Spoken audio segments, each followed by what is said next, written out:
जय गोपाल जय गोपाल जय राधावर दीन दयाल। जय गोपाल जय गोपाल जय राधावर दीन दयाल। जय राधावर दीन दयाल। जय राधावर दीन दयाल। दीन दयाल प्यारो दीन दयाल। दीन दयाल प्यारो दीन दयाल।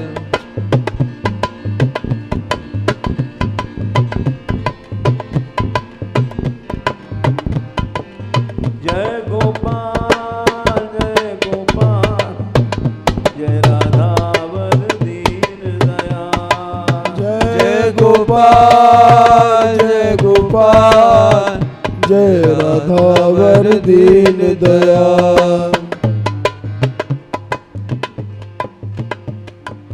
जय राधे जय राधे जय करुणामयी श्री राधे।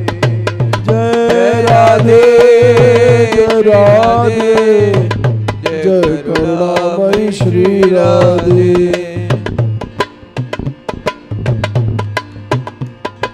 जय राधे जय राधे जय करुणामयी श्री राधे। जय राधे जय राधे जय करुणामयी श्री राधे। जय करुणामयी श्री राधे। जय करुणामयी श्री राधे। जय करुणामयी श्री राधे। जय करुणामयी श्री राधे। करुणामयी श्री राधे। जय करुणामयी श्री राधे।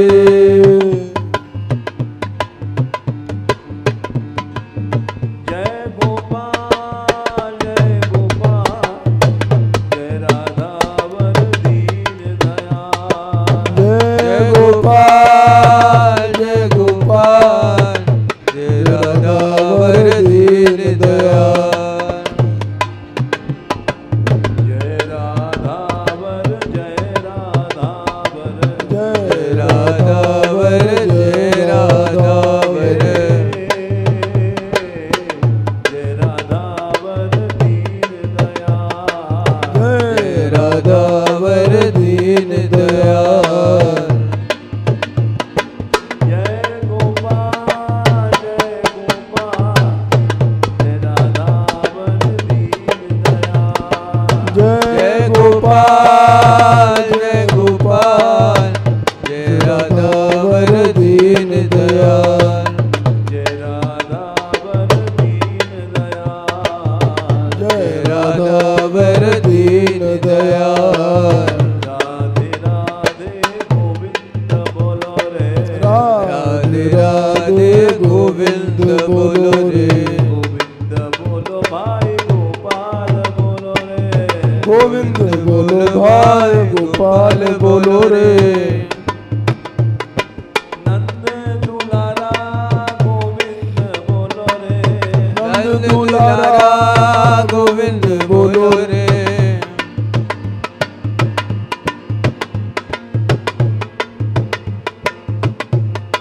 नंद दुलारा गोविंद बोलो रे। नंद दुलारा गोविंद बोलो रे। प्राण प्यारा गोविंद बोलो रे। प्राण प्यारा गोविंद बोलो रे। प्राण हमारा गोविंद बोलो रे। प्राण हमारा गोविंद बोलो रे। नैनों का तारा गोविंद बोलो रे। ओ नैनो का तारा गोविंद बोलो रे। सुखमय सुखमय गोविंद बोलो रे। सुखमय सुखमय गोविंद बोलो रे। आनंद आनंद गोविंद बोलो रे। आनंद आनंद गोविंद बोलो रे। आनंद आनंद गोविंद बोलो रे। आनंद आनंद गोविंद बोलो रे। माया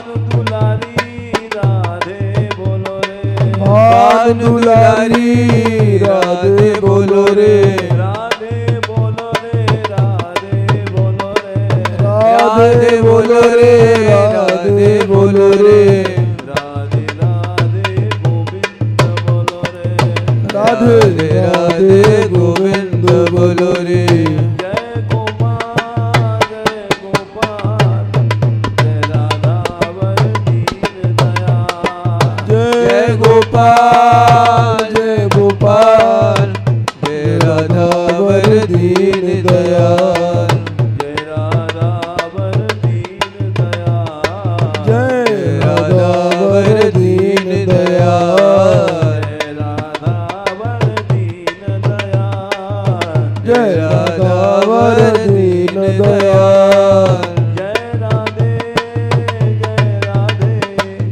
जय करुणामयी श्री राधे। जय राधे जय राधे जय करुणामयी श्री राधे। जय करुणामयी श्री राधे। जय करुणामयी श्री राधे।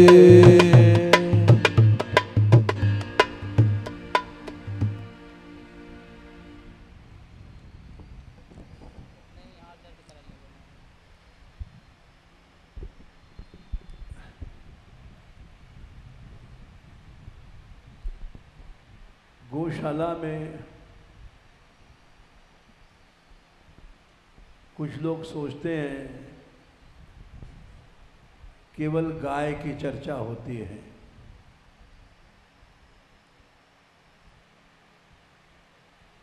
ऐसा उनका सोचना ठीक है, क्योंकि सर्वदेवमयी गोमाता गाय के श्रीअंगों में जितने भी देव हैं ये निवास करते हैं। ऐसा कोई भी देवता नहीं है जो उसके अंगों में रहने को तरसता न हो।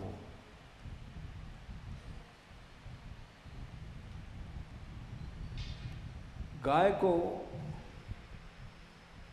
विश्व रूप कहा गया है।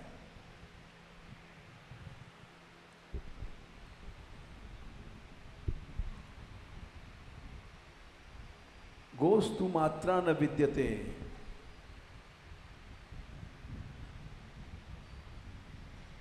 एक बार देवी देवताओं में, ऋषि मुनियों में और रीतियों में वाद विवाद हुआ, कौन बड़ा। जैसा कि श्रीमद् भागवत में आता है, दशम स्कंद उत्तरार्ध में, कि ब्रह्मा विष्णु शिव सभी देवताओं ने प्रश्न किया कि इनमें बड़ा कौन है। ये त्रिदेव ही बड़े हैं, इन त्रिदेवों में भी बड़ा कौन है। तो भृगु जी को परीक्षा के लिए भेजा गया और भृगु जी ने ब्रह्मा जी के पास जाकर के और प्रणाम नहीं किया। इसी बात पर ब्रह्मा जी खिन्न हो गए।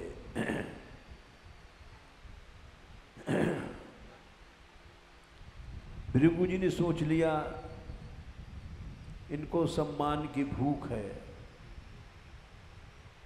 जिसके अंदर भूख है वो बड़ा नहीं होता है। शिव जी के पास गए। शिव जी भाई भाई कह कर के दौड़े। ब्रह्मा के पुत्र भृगु और ब्रह्मा के पुत्र शिव जी, तो उन्होंने तिरस्कार किया। चल चल, मुंड की माला पहनता है, श्मशान की राख लगाता है। तो शिव जी क्रोध करके त्रिशूल लेकर के दौड़े। देवी ने रोक दिया, अरे नहीं ऐसा मत करो। विष्णु भगवान के पास गए। वे लेटे थे और उनके छाती पर जाकर के एक लात मारा। भगवान विष्णु ने क्रोध नहीं किया और चरण दाबने लग गए। अतीव कोमलौ तात चरणौ ते महामुने इक्तुक्तैकेन हस्तेन।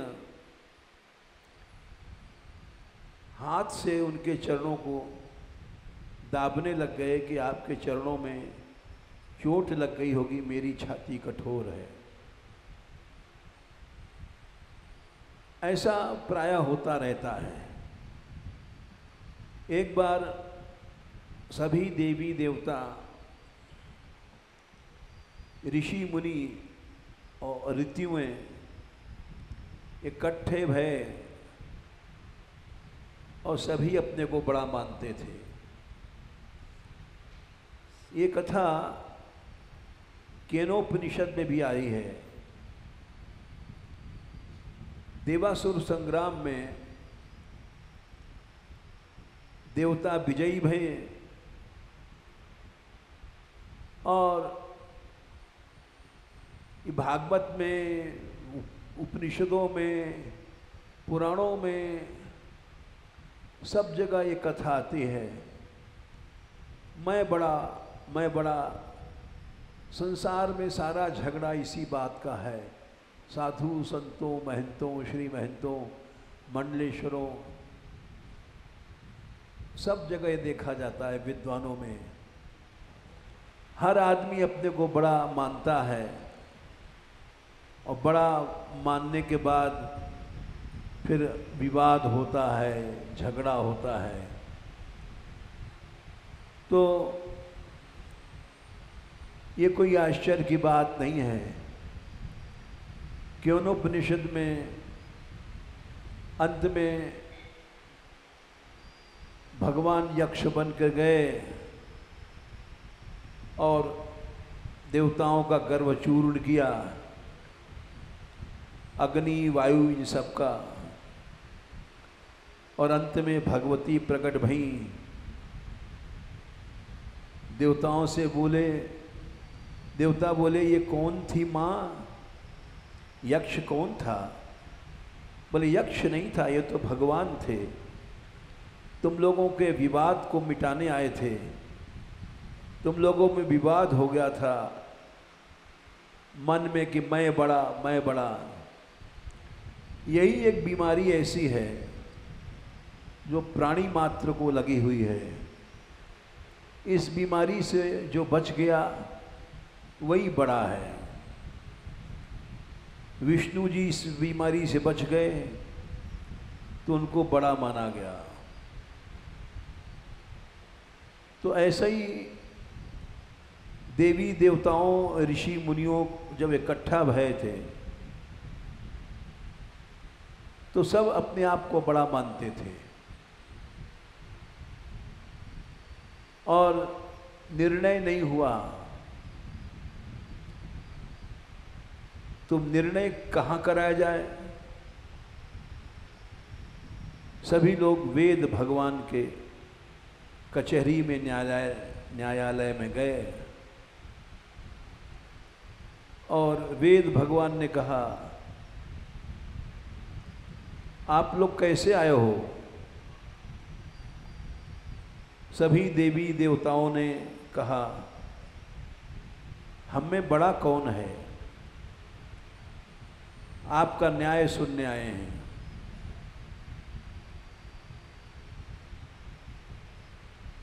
गीता में भगवान ने भी कहा ओम तत्सत इति निर्देशो ब्रह्मणस्त्रिविधः स्मृतः ब्रह्मणास्तेन वेदाश्च यज्ञाश्च प्रतिष्ठिता। ये 17वें अध्याय में 21वें श्लोक में आया है। भगवान की नाम महिमा, भगवान के कई नाम हैं। ओम तत्सत, तत् माने वह, परोक्ष सत्ता। ओम प्रणव, सत सत, सत्ता, ये सब भगवान के नाम हैं।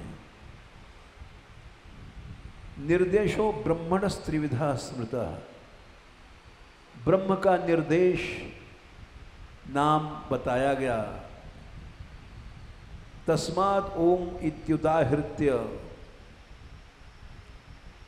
इसलिए ब्रह्मर्षि लोग ओम न कहकर और उसके बाद सभी सत्कार्य करते हैं। यज्ञ दान तपः क्रिया क्रियन्ते मोक्ष कांक्ष भी। सबसे पहले भगवान नाम लो। ओम प्रणव नाम भगवान का है। तस्मात् ओम इत्युदाहृत्य यज्ञ दान तपः क्रिया क्रियन्ते ब्रह्मवादी नाम। सभी कार्यों के प्रारंभ में भगवान नाम लेना चाहिए। कोई भी नाम ले लो। तदित अनभिसंधाय फलम यज्ञ तपः क्रिया दान क्रियाश्च विविधा क्रियन्ते मोक्ष कांक्ष भी। तद कह लो, सद कह लो, तो इसमें हमारे कहने का प्रयोजन है कि ब्राह्मणास्तेन वेदाश्च यज्ञाश्च विविधा क्रिया। सृष्टि के सबसे पहले वेद, ब्राह्मण, यज्ञ ये सब प्रकट हुए। सृष्टि के प्रारंभ में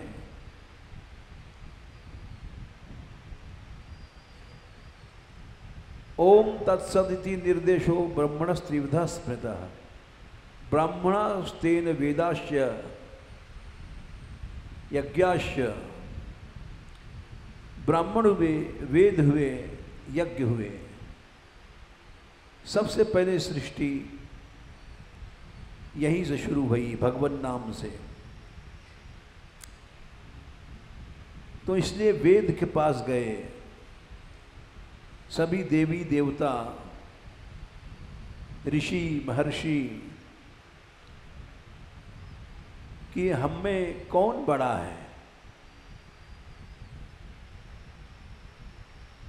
वेद भगवान बोले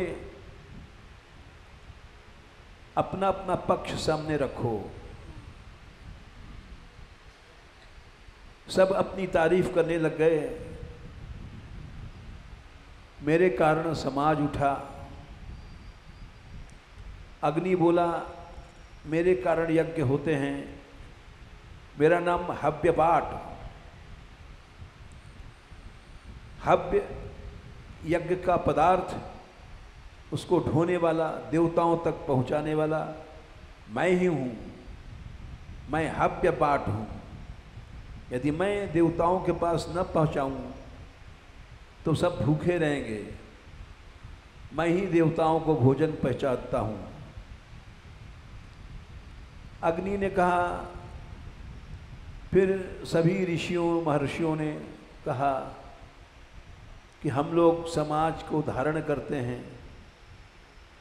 ब्राह्मणों ने कहा, और सबका सुनने के बाद अथर्ववेद भगवान का रूप है। उन्होंने कहा कि संसार में सबसे बड़ा एक ही है देव, गाय। ये निर्णय किया, चाहे उसको गाय कहो या ऋषि कहो या धाम कहो, भगवान का तेज या आशीर्वाद कहो, अथवा ऋतु कहो, पूजनीय देव कहो, समाज का उत्थान करने वाला वो एक ही है। कोनु गौ का एक ऋषि किमुधाम का आशीषः, यक्षम पृथिव्याम एक एक वृदेव एक वृदेक कर्तु कतमो नुसह। अथर्ववेद में ये प्रश्न किया गया, कौन ऋषि है, कौन गौ है, कौन धाम है, ये सब हमको बताओ। तो परमेश्वर भगवान ही एकमात्र ऋषि हैं, दृष्टा हैं। रमन्ते योगिनो नन्ते नित्यानंदे चिदात्मनि इति राम पदे नासौ परम ब्रह्मा विधीयते। वही एकमात्र धाम है। धाम माने स्थान। भगवान ने गीता में भी कहा है कि मैं ही धाम हूँ। और 9वें अध्याय में भगवान ने कहा कि तपाम्यहम वर्षम निगृह्णामि उत्सृजामि च अमृतश्च मृत्युश्च सदसच्चाहम अर्जुन। अर्जुन गतिर्भर्ता प्रभु साक्षी 9/18 निवासा शरणम सुहृद प्रभा प्रलय स्थानम निधानम बीजम अव्यम। मैं ही गति हूँ। सब प्राणियों की गति माने गंतव्य स्थान। जब तक मनुष्य भगवान की प्राप्ति नहीं कर लेता, वो चक्कर खाता है 84 लाख योनियों को और घूमता रहता है। भगवान जो गति हैं सबकी, उनको प्राप्त होने के बाद फिर आप ब्रह्म पुनः लोका पुनरावर्तिनोर्जुन यद गत्वा न निवर्तन्ते तद्धाम परमम मम। ब्रह्मलोक तक जाना है और आना है, चक्कर में घूमना है। 8/14-15 एकमात्र भगवान यद गत्वा न निवर्तन्ते तद्धाम परमम मम। एकमात्र भगवान के पास जाने के बाद मनुष्य लौटता नहीं है। इसलिए गति कौन है? भगवान। 9/18 बोले मेरे जाने के मिलने के पास फिर जीव नहीं लौटता। गतिर्भर्ता प्रभु साक्षी। भर्ता माने भरण करने वाला, सारे संसार का पालन पोषण करने वाला। प्रभु, प्रभु माने सबका स्वामी। साक्षी, सबका दृष्टा। निवास, रहने का स्थान। शरण, सुहृद। प्रभव, उत्पत्ति स्थान। प्रलय, लीन होने का स्थान। स्थान माने सृष्टि रुकने के बाद टिकने का स्थान। निधान, समाप्त होना। बीज, अव्यय अविनाशी बीज, ये सब मैं हूँ। तो भगवान ने कहा कि एक ही ऋषि है। अथर्ववेद ने कहा एक ही सबका गति है, वो है गौ। गोस्तु मात्रा न विद्यते। एको अथर्ववेद का मंत्र है। एको गौ एक एक ऋषिरेकम धामैक धाशिष यक्षम पृथिव्याम एक वृत एक अर्तुर्नातिरिच्यते। अथर्ववेद में ऐसे बहुत से मंत्र आते हैं जिसमें ये निर्णय किया गया कि गाय ही सबसे बड़ी देवता है, गाय ही सबकी गति है। और इसका एक सबसे बड़ा प्रमाण है, ऋग्वेद में वर्णन आता है। एक बार इंद्र ने सभा के बीच में घोषणा किया कि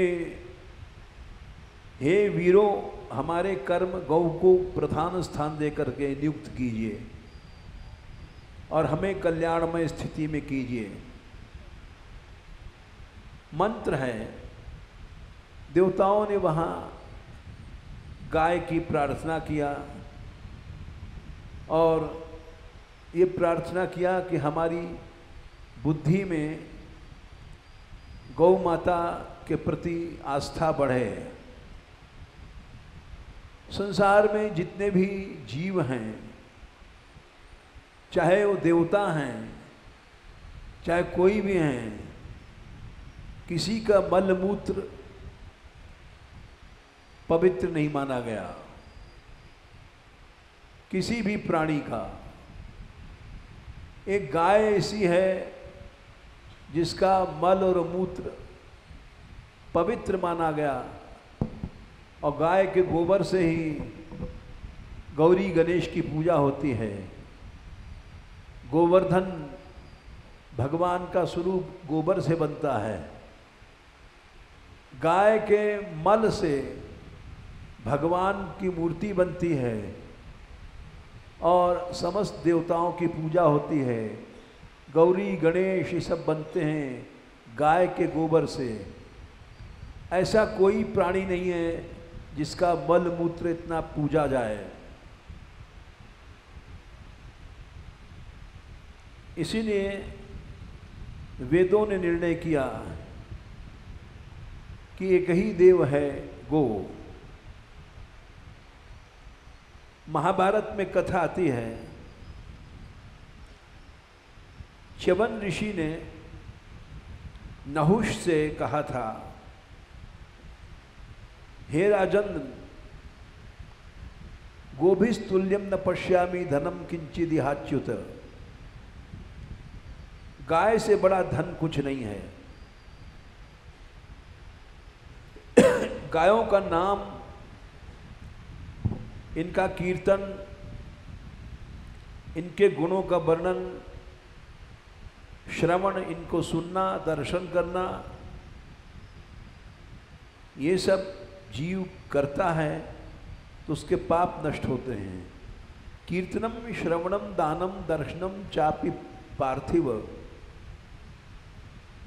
गवाम प्रशस्ते वीर सर्व पाप हरम शिवम। गो माता में इतनी शक्ति है कि पापों का हरण कर लेती है। 30 वर्ष कपिला गऊ का अगर दूध पिया जाए तो बिना कुछ किए सब पाप जल जाते हैं। गायों का दर्शन, गायों का श्रवण करना, ये मनुष्य के पापों को जलाता है। गावो लक्ष्म्या सदा मूलम गोषु पापमान विद्यते। गाय ही लक्ष्मी हैं, लक्ष्मी को मूल हैं। गायों में पाप नहीं है। अन्नमेव सदा गावो देवानाम परमम हवि है। और यहाँ तक कि गायें मनुष्य को सर्वदा अन्न, देवताओं को हविष्य भोजन देती हैं। गायें ही यज्ञ का मुख हैं। ये अमृत धारण करती हैं और दूहने पर अमृत देती हैं। समुद्र मंथन में कामधेनु गैया निकली पहले, उसके बाद अमृत निकला। वो इसीलिए कि पहले गाय, अमृत पीछे। 14 रत्न निकले थे।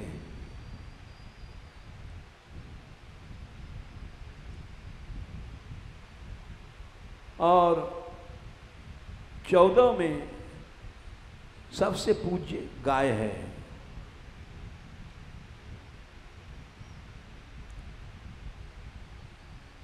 च्यवन ने ऋषि से, नहुष से कहा, नहुष के राज्य में एक बार मछुआरों ने जाल डाला मछली पकड़ने के लिए। च्यवन ऋषि नीचे अगाध जल के भीतर समाधि लगा करके भजन कर रहे थे। ऋषियों में बड़ी शक्ति होती है। जल के नीचे जहाँ हम लोग मर जाएंगे वहाँ वो भजन कर रहे थे। जब जाल डाला मछुआरों ने तो मछलियाँ पकड़ में आई। मछलियों के साथ च्यवन ऋषि भी आए उस जाल में। बाहर निकाला तो देखा च्यवन ऋषि बड़े डर गए। च्यवन ऋषि बड़े क्रोधी हैं। ये पेट से ही क्रोध लेकर के निकले थे। ये जब गर्भ में थे तो इनकी माँ का अपहरण पुलोमा नाम के दैत्य ने किया था। इनको गर्भ में ही पता पड़ गया कि हमारी माँ का हरण कर रहा है, तो गर्भ से निकले क्रोध करके और उसको भस्म कर दिया। अरे तू जानता नहीं है मेरी माँ है, तेरा कैसे साहस हुआ? तो च्यवन ऋषि बड़े तेजस्वी हैं। ये पेट में से गर्भ में से ही क्रोध को लेकर के निकले और इनको देख करके सब लोग डर गए। अब क्या होगा? च्यवन ऋषि ने कहा डरो मत, तुम लोग, तुम्हारा कोई दोष नहीं है। ये मछलियाँ मेरी बहन हैं, मेरे भाई हैं, इनको छोड़ दो। पहले तो इनको दंडवत किया, महाराज आप जाओ। बोले नहीं, इनको सबको छोड़ो तब हम जाएंगे। उधर से नहुष का राज्य था। नहुष निकले थे, उन्होंने भीड़ देखी। बोले क्या है? बोले ऐसे ऐसे च्यवन ऋषि हैं, जाल में फंस गए हैं, इनको छोड़ा जा रहा है। ये कहते हैं सब मछलियों को छोड़ दो। मछुआरे कह रहे हैं मछलियां हमारी जीविका हैं। ये विवाद हो रहा है। नहुष पहुंचे, बोले ऋषि जो कहते हैं वही करो, मछलियों को छोड़ दो। च्यवन ऋषि ने कहा कि मुझको तुम छुड़वा रहे हो, मेरा मूल्य इनको दे दो। तो बहुत से ऋषि इकट्ठे हो गए। आखिर में च्यवन ने मूल्य लगाया 1000 स्वर्ण मुद्रा। च्यवन बोले ये मेरा मूल्य नहीं है। 2000 स्वर्ण मुद्रा, 1,00,000 स्वर्ण मुद्रा। बोले नहीं। ऋषियों ने कहा अरे च्यवन का मूल्य नहीं हो सकता है, इनकी तपस्या, इसका कोई मूल्य नहीं है। विवाद बढ़ता गया। नहुष ने कहा हम आधा राज्य देते हैं। बोले नहीं, एक ऋषि का मूल्य राज्य नहीं हो सकता है, सारी पृथ्वी नहीं है। ऋषि के तप के आगे सूर्य चंद्र भी कुछ नहीं है। उन्होंने कहा कि सारा राज्य हम देते हैं। फिर भी ऋषियों की पंचायत थी। बोले नहीं, सारा राज भी ऋषि का मूल्य नहीं हो सकता है। तो बोले फैसला क्या होगा इसका? क्या ऋषि इस जाल में पड़े रहेंगे? इनका मूल्य दिए बिना ये जाएंगे नहीं। इतने में एक ब्राह्मण आया, बोले ये क्या झगड़ा है? बोले च्यवन का मूल्य देने वाला इस पृथ्वी में कोई नहीं है। च्यवन यहां से जाएंगे नहीं बिना अपना मूल्य चुकाए। बोले सारा राज्य लगा दिया, पृथ्वी लगा दिया, फिर भी इनका मूल्य नहीं हो पाया।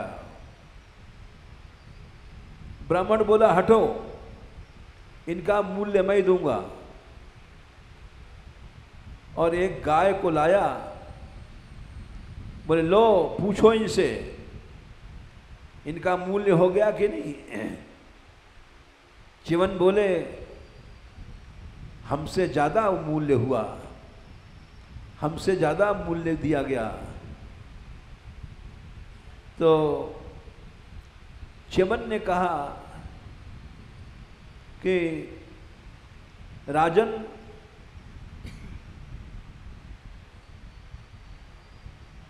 तेज में अग्नि से बढ़कर के गाय हैं। अग्नि तो केवल जला देती है और गोवंश का अपमान सारे वंश को जला देता है। निविष्टम गोकुलम यत्र श्वासम मुंचति निर्भयम।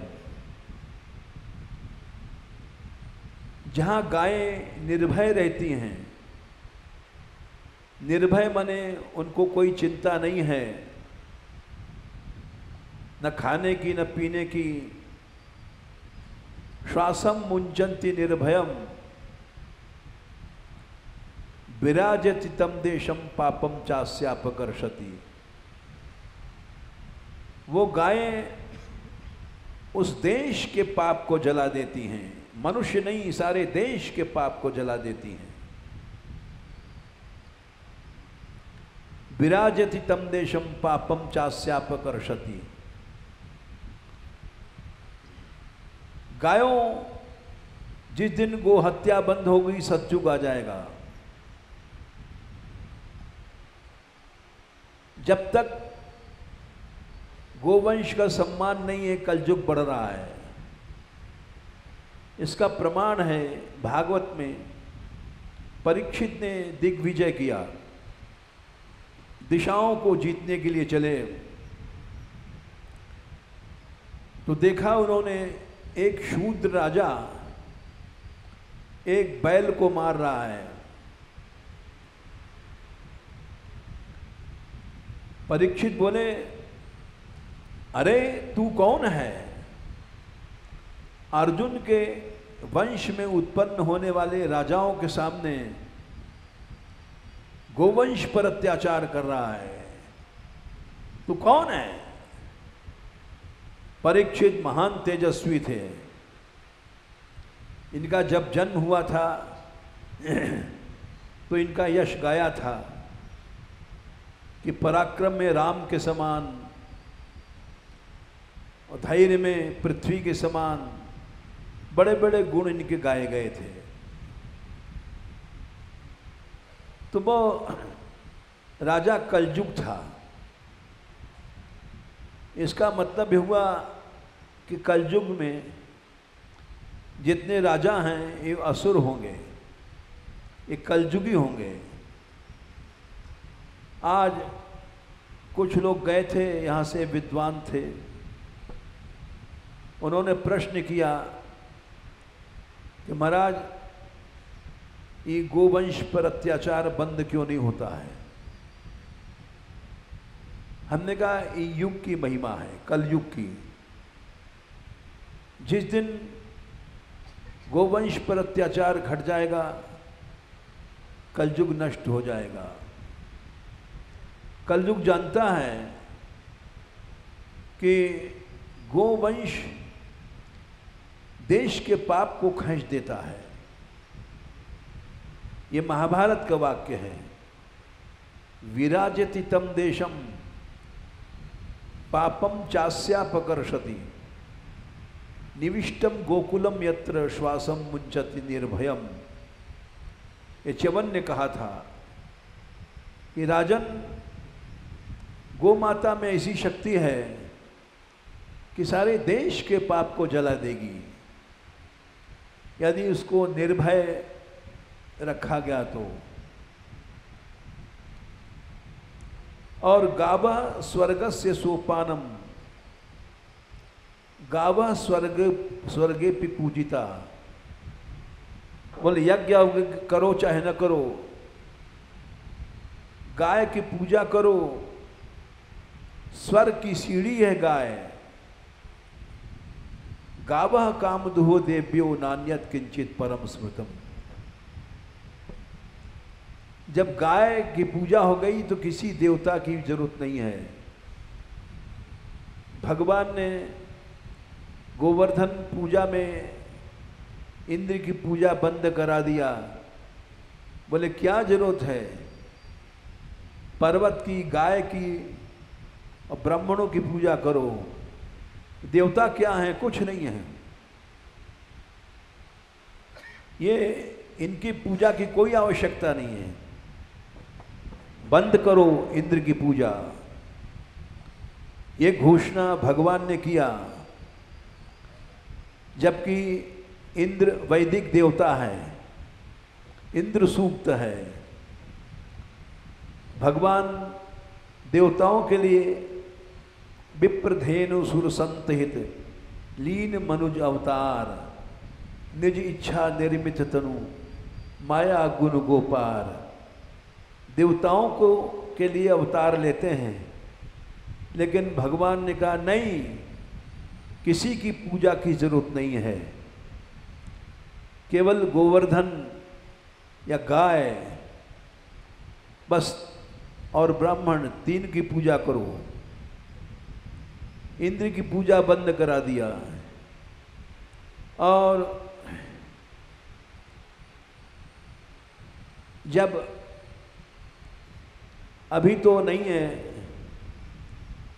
जब कभी गौ माता मंदिर बनेगा तो जो गाय बनेगी विशाल, जो वृंदावन से देख लो, छठीकरा से देख लो, जैसे देवी का सिंह बना है वहाँ छठीकरा में, तो उस विशाल गाय की प्रतिमा में सारे देवताओं का आकार बनाया जाएगा। गाय के शरीर में सर्वदेवमयी गौ, गाय के रहते किसी देवता की पूजा की जरूरत नहीं है। गोस्तु मात्रा ने विद्यते अथर्ववेद में। इसके दोनों सींग के बीच में ललाट में ब्रह्मा और ललाट के अग्रभाग पे शंकर और सींग, दाहिने सींग के ऊपर नारायण।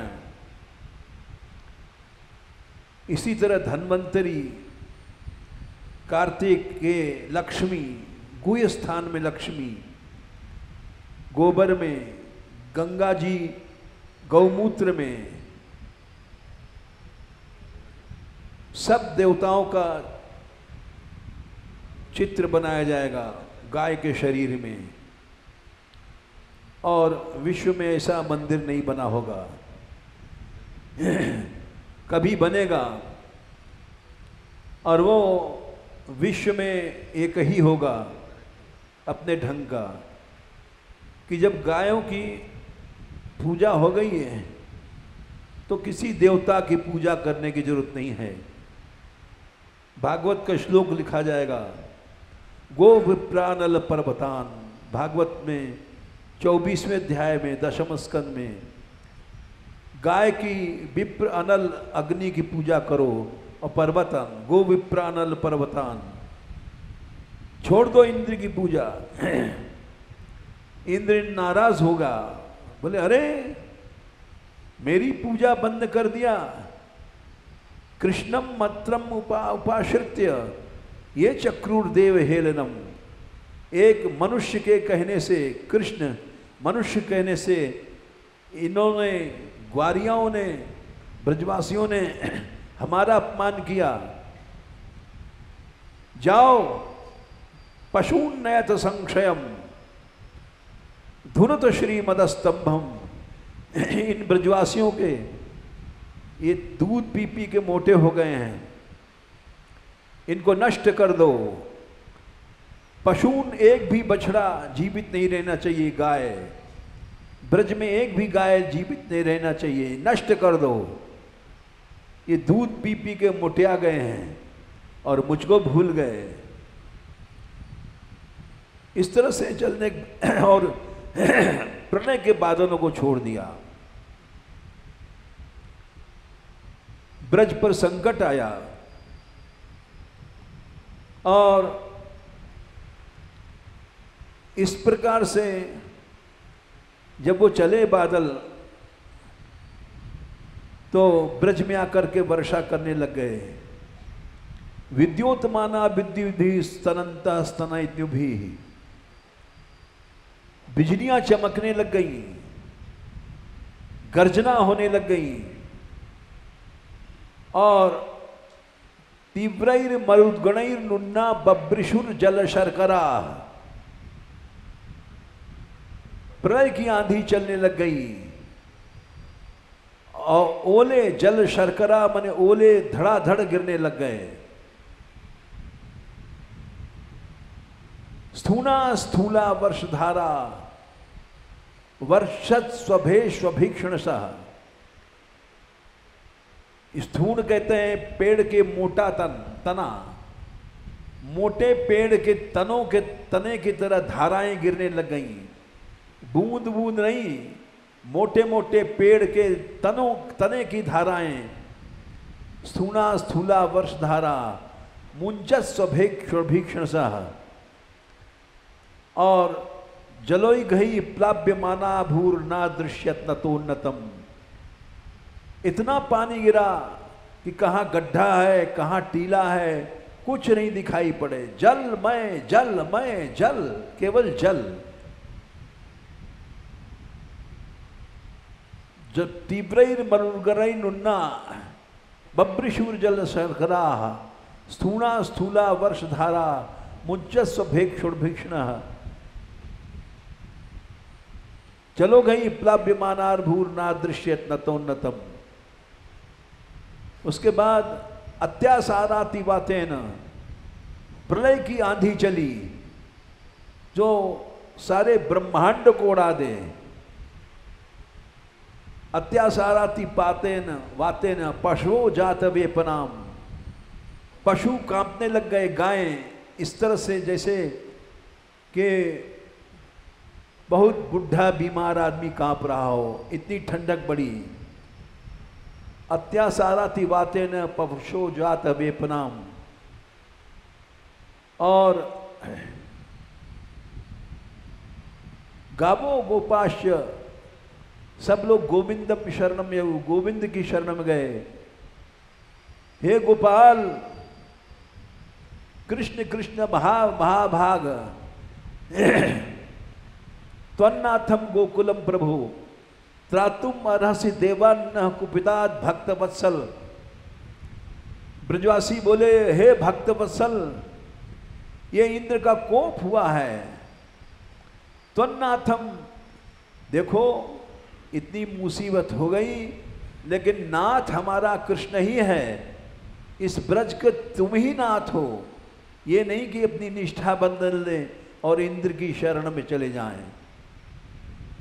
कृष्ण कृष्ण महाभाग, त्वन्नाथम गोकुलम प्रभो, त्रातुम अर्हसि देवान्न कुपितात् भक्त वत्सल। तुम हमारी रक्षा करो। भगवान ने कहा, मां भैष्ट, नहीं डरो। वात वात वात वर्षाभ्याम तत्रणम भीतम मया इत्युक्तैकेन हस्तेन कृत्वा गोवर्धनाचलम। गिरिराज जी उठाया और बोले, विशत यथोपजोषम, लाखों गायें सब इसके भीतर आ जाएं, इसके भीतर सारा ब्रह्मांड भी आ जाए। गिरिराज जी में वो शक्ति है, तुम लोग डरो नहीं। यथोपजोषम विशत गिरिकंदराम, बहुत जगह है, आराम से सब गायों को भीतर करो, यहाँ दौड़ेंगी, खेलेंगी, कूदेंगी, एक बूंद पानी नहीं आएगा। और वही हुआ, गायों पर कोई भी बूंद भी नहीं आई पानी की, न कोई कष्ट हुआ। भगवान की शरण में प्रलय वलय कोई चीज नहीं है। तो जो गायें की महिमा च्यवन ऋषि ने बताई थी, ये कहा था, हे ब्राह्मणों, गाय की सेवा राजसूयज्ञ और अश्वमेध यज्ञ से भी श्रेष्ठ है। राजसूयाश्वमेधाभ्याम व्रतमेतम तथाधिकम व्रतेनानेन चीर्णेन काम निष्ठान अवाप्नुयात्।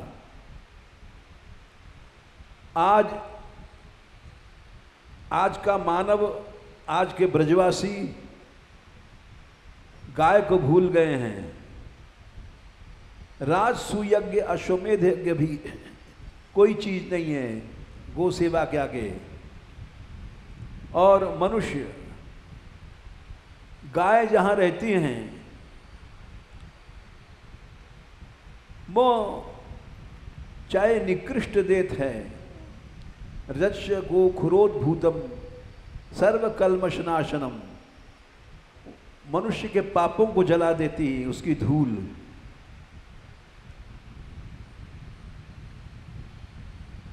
गाय के कारण निकृष्ट देश भी पवित्र हो जाते हैं। ये थोड़ी सी महिमा हमने सुनाई।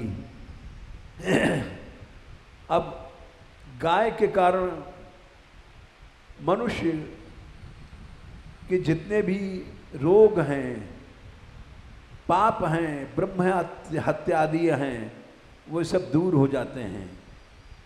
जैसे एक दो उदाहरण दे रहे हैं। पोरबंदर में गोसाई जी के एक सेवक थे, देवाजी भाई, लुवाणा वैष्णव थे। नित्य भगवत कथा सुनने आते थे। एक दिन उनको बुखार आया और बुखार ऐसा था कि 7 दिन तक उन्होंने बुखार में बेहोश पड़े रहा, न खाया न पिया न स्नान किया और उठे भी नहीं। ऐसा लगा कि जैसे चले जाएंगे, समाप्त हो जाएंगे। 7वें दिन सब वैष्णव लोग मिल करके बोले चलो देखें देवाजी भाई है जीवित कि नहीं है। और सब आए मिल करके। देवाजी ने दर्शन किया, हमारे घर भक्त लोग आए हैं, और उस आनंद में नाचने लग गए। और नाचते नाचते सारा बुखार चला गया। सब वैष्णवों ने कहा कि देवाजी चलें, हम तुम्हारी दवाई कराएं, औषधि करावें। देवाजी बोले नहीं, हम जब तक जीवित रहें, तुम जैसे भक्तों को दर्शन मिले, यही जीवन जीवन है, हरि भक्तों का दर्शन। और उन्होंने ये श्लोक कहा, वृत्रासुर ने कहा था, ममो ममो तन श्लोक जनेषु सख्यम संसार चक्रे भ्रमतः स्वकर्म भी।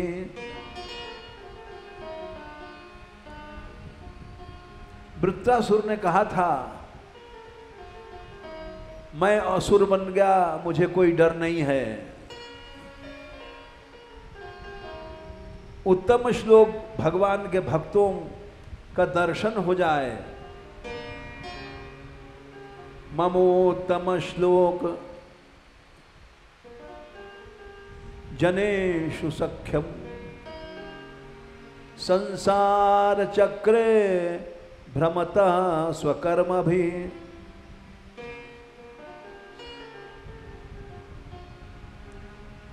त्वन्माययात्मात्मजदार गेह श्वासक्त चित्तस्य ननाति भूयात्। आपकी माया से संसारियों में स्त्री पुत्र बेटा बेटियों में आसक्ति हो जाती है, किसी भी संसारी में आसक्ति न होवे, केवल भगवान में, भगवान के भक्तों में। बस फिर मुझको 84 लाख योनियों के चक्कर का डर नहीं है। ये देवा जी ने वैष्णव से मांगा हाथ जोड़ करके कि आप लोग ऐसे दर्शन देते रहो, हमारी औषधि यही है। और लोगों ने देखा एकदम स्वस्थ हो गए, असाध्य बीमारी चली गई। तो इसीलिए एक श्लोक आता है, गंगा पापम शशीतापम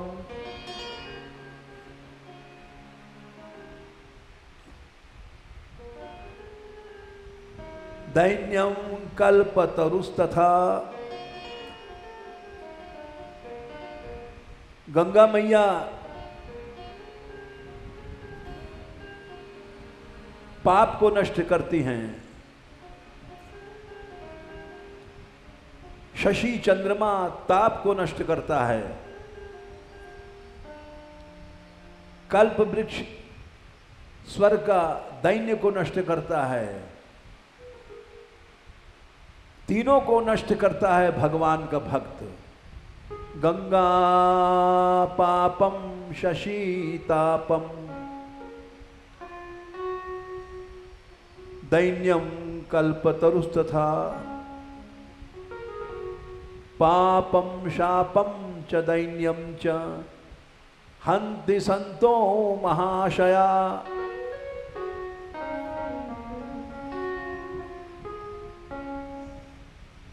यदि मनुष्य भाव से गो सेवा करता है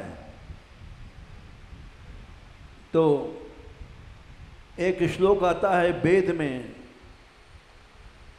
कि गो भक्त को क्या नहीं मिल सकता। न किंचित दुर्लभम चैव गवाम भक्तस्य भारत। महाभारत में ये श्लोक आता है, गोषु भक्तश्च लभते यद यद इच्छति मानवः। गायों की सेवा से, इसीलिए इसको कामधेनु कहा गया। संसार की कोई कामना जो नहीं पूरी हो, स्त्रियों भी भक्ता या गोषुताश्च कामम अवाप्नुयुः। पुत्रार्थी लभते पुत्रम कन्यार्थी ताम अवाप्नुयात्। धनार्थी लभते वित्तम धर्मार्थी धर्मम आप्नुयात्। विद्यार्थी चाप्नुयात् विद्याम सुखार्थी प्राप्नुयात् सुखम। न किंचित दुर्लभम चैव गवाम भक्तस्य भारत। भीष्म जी ने कहा था, युधिष्ठिर ऐसी कोई वस्तु नहीं है, सुख संपत्ति धन तो छोटी चीज है, भगवान तक मिल जाता है गो सेवा से। वो हमने कथा कई सुनाई थी कि श्रीनाथ जी गो भक्त के लिए लड्डू चुराते थे, पीछे पीछे घूमते थे। गो सेवा से संसार की कोई भी चीज़ ऐसी नहीं है जो न मिले, लेकिन सेवा में भाव चाहिए। गौशाला लोग खोल लेते हैं और गायों को पशु समझते हैं। पशु नहीं, इनको माता समझा जाए तो मातृवत सब कामनाएं पूरी करते हैं। ये अनुभव देखो, यहीं आंख खोल करके देख लो। महीना 1.5 महीना पहले सुभाष हमारे पास गए थे, बोले मजदूरों ने हड़ताल कर दिया और गोबर उठाने वाला कोई नहीं गौशाला में। बोलो गौशाला फेल हो गई, कैसे चलेगी? हमने कहा घबराओ नहीं, मन में फेल मत करो, गौशाला तो चलेगी। गाय कामधेनु है और वो स्वयं कर लेती है अपना इंतजाम। हमारे अंदर विश्वास होना चाहिए। हमारे अंदर विश्वास नहीं है तो एक पशु है। बोले फिर हमने कहा जाओ, सब चल जाएगा काम।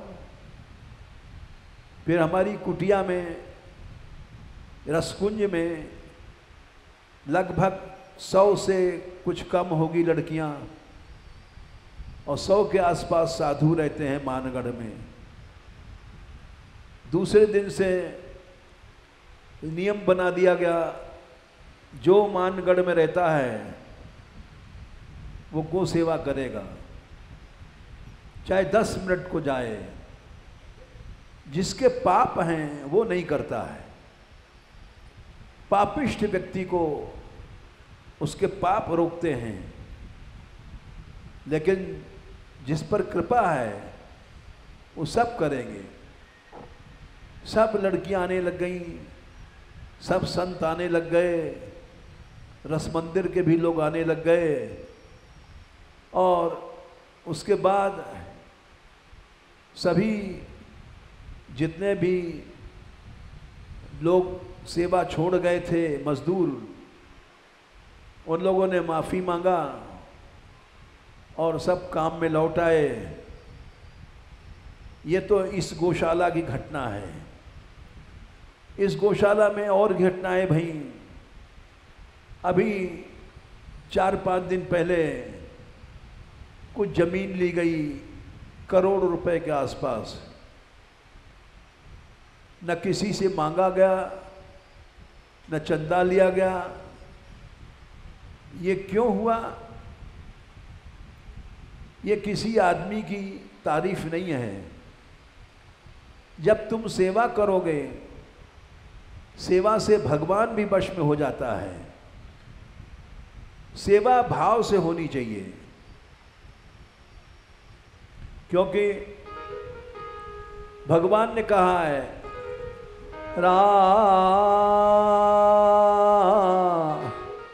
राम सदा सेवक रुचि राखी। राम सदा सेवक रुचि राखी।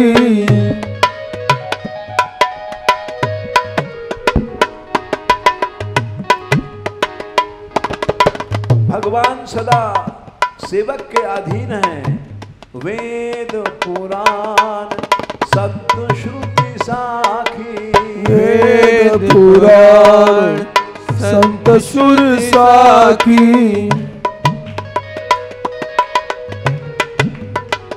वेदों में, पुराणों में, संतों में हम हर इतवार को सुना रहे हैं दृष्टांत दे करके। अनेक संतों को भगवान मिले, ब्रजवासियों को भगवान मिले गौ सेवा से।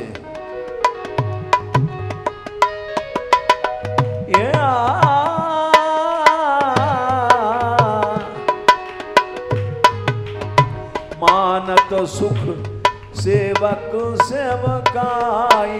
मानत सुख सेवक सेवकाई। सेवक बैर बैर अधिकाई। सेवक बैर बैर अधिकाई।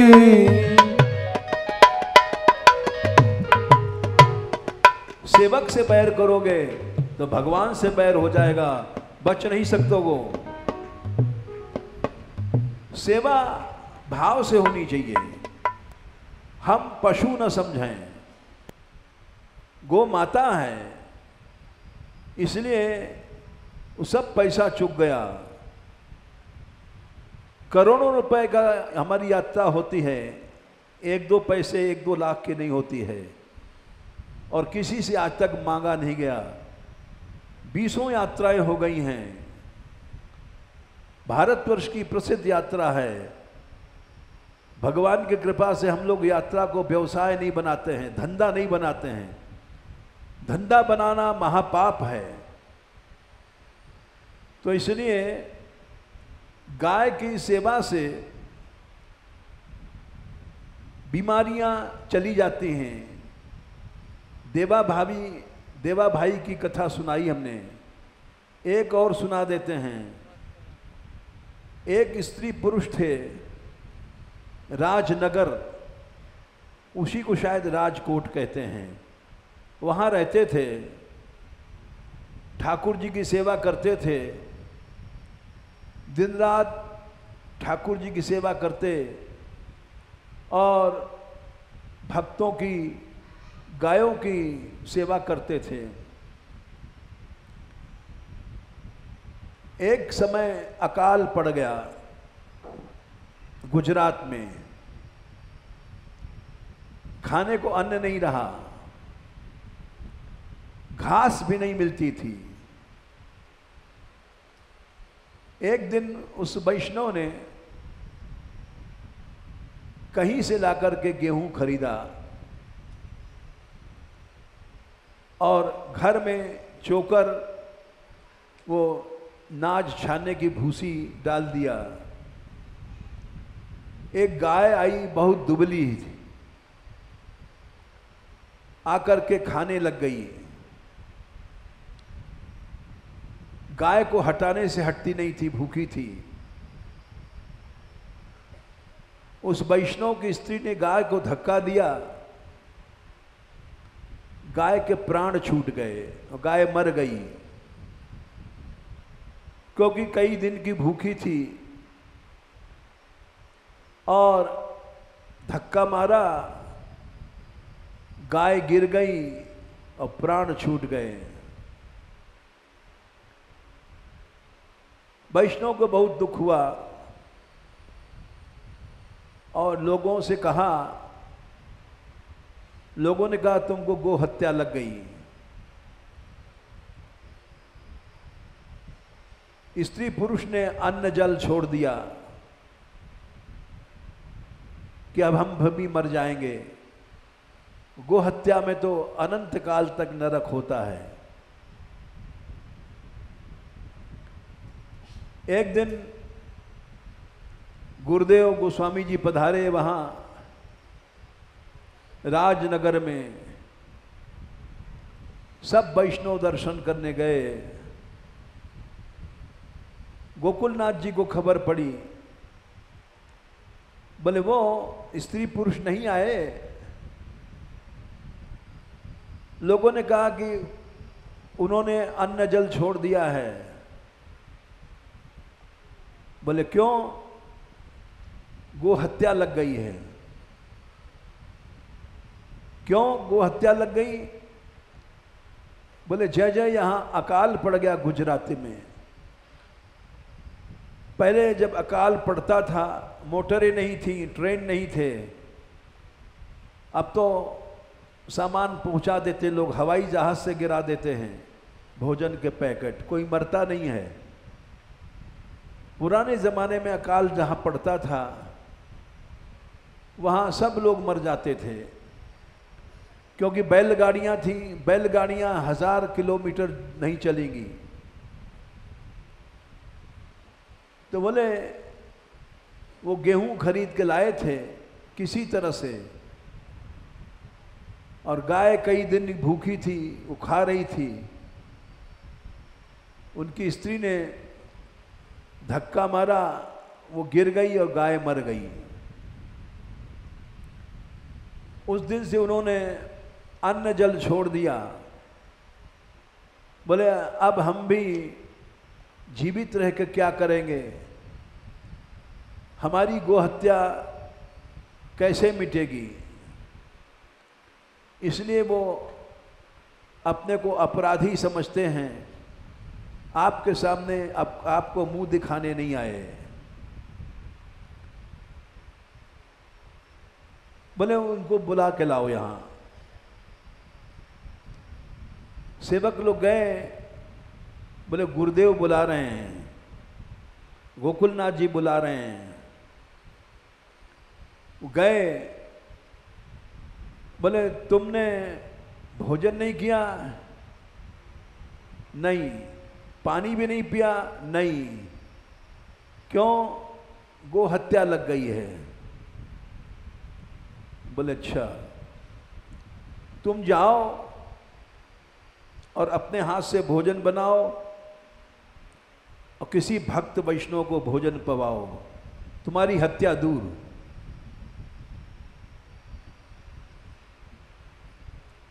वो गया, बोले कोई वैष्णव भक्त हमारे हाथ का पानी नहीं पिएगा। बोले नहीं, सब पिएंगे। तुमने अपनी हत्या को प्रकट कर दिया, ये बढ़ता जाता अगर तुम कपट करते, तुम्हारा पाप तो वैसे ही नष्ट हो गया। मनुष्य अपने पाप को प्रकट कर दे, जाने ते छीजहि कछु पापी, नाश न पावहि जन संतापी। मनुष्य जब अपने पापों को प्रकट कर देता है तो उसके सब पाप जल जाते हैं, छिपाने से बढ़ता है। सब लोग जाएंगे, गुसाई जी की आज्ञा सुनकर के सब वैष्णव गए और वहां प्रसाद लिया, उसकी गो हत्या दूर हो गई। तो इसलिए अनंत पापों का नाश करती है। राजा दिलीप को कामधेनु गैया का शाप था, जा तेरे पुत्र नहीं होगा, और वो कामधेनु गाय का शाप भी नंदिनी की सेवा से दूर हो गया। जब मनुष्य सेवा करता है तो सेवा के कारण सब पाप जल जाते हैं, लेकिन सेवा में भाव जरूर चाहिए। भाव से सेवा करो। ब्रज में कितने कष्ट हैं, रोज असुर कोई न कोई आता था।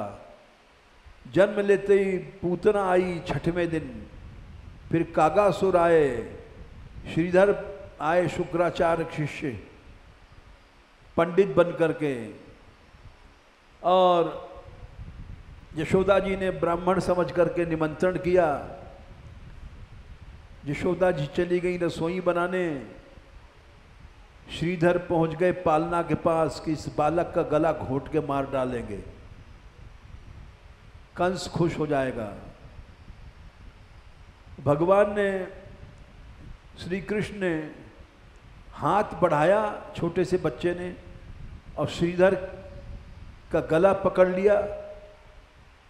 बच्चा तो जिसको पकड़ लेता है छोड़ता ही नहीं है, और जीभ ऐंठ दिया, बोली बंद हो गई और दूर कर दिया, और तमाम माट मटका थे लुढ़का दिए, जिसमें देखने वाले समझें कि दही चुरा रहा था, इसलिए इसकी ऐसी दशा हो गई।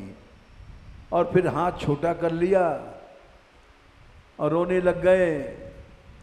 मैया यशोदा आई, अरे कन्हैया क्यों रो रहे हो, है भूख लगी है? रोवे रोवे बच्चा, तो देखा श्रीधर पंडित पड़े हैं, आ बोल नहीं रहे हैं। बोले महाराज क्या भया? और इशारे में कहें मतलब इस लड़के का ऐसे हाथ फैला और इसने हमको पकड़ लिया। बोल तो बंद था, करे।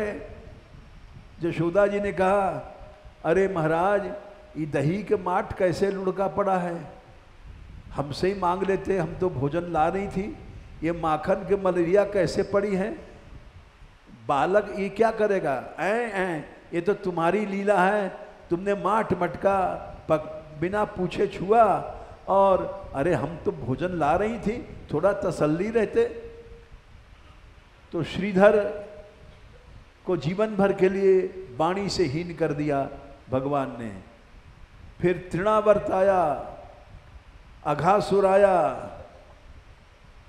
तमाम बकासुर आए, धेनुकासुर आया गधा बन करके, अजगर बन के अघासुर आया, जातने कितने असुर आए, व्योमासुर आया, वत्सासुर आया बछड़ा बन करके, जाने कितने रोज ब्रज में आते थे, लेकिन गो भक्तों का कोई नुकसान नहीं हुआ। सब आए और टिन्न फिन्न खत्म। बकासुर आया, पूतना का भाई, उसकी चोंच पकड़ करके भगवान ने फाड़ दिया। धेनुकासुर आया, सारी पृथ्वी हिलने लग गई थी धेनुकासुर के गधा के रूप से। उसने गिरिराज पर्वत उखाड़ कर मारा था कृष्ण पर, बड़ी लड़ाई हुई थी, लेकिन गो भक्तों को कोई नुकसान नहीं हुआ। इसलिए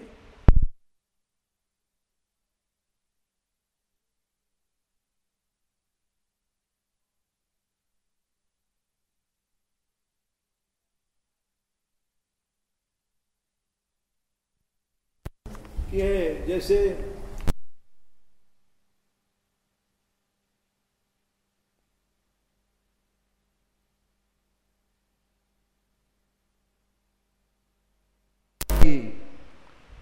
और इतना बड़ा काम चल रहा है, ये सब सेवा का चमत्कार है। जब से यहाँ भाव से सेवा होने लग गई, तब से और चमत्कार आ गया। ये तो भगवान की कृपा थी कि जो लेबर वर्क है वो नाराज हो गया। कोई नाराज हो गया तो उसी का नुकसान है। तुम नाराज होकर चले गए तो गौशाला गौ सेवा रुकेगी नहीं, वो तो चलेगी और भाव से चलेगी, क्योंकि जहाँ भाव है वहाँ भगवान है, जहाँ भगवान है वहाँ कोई कष्ट नहीं है।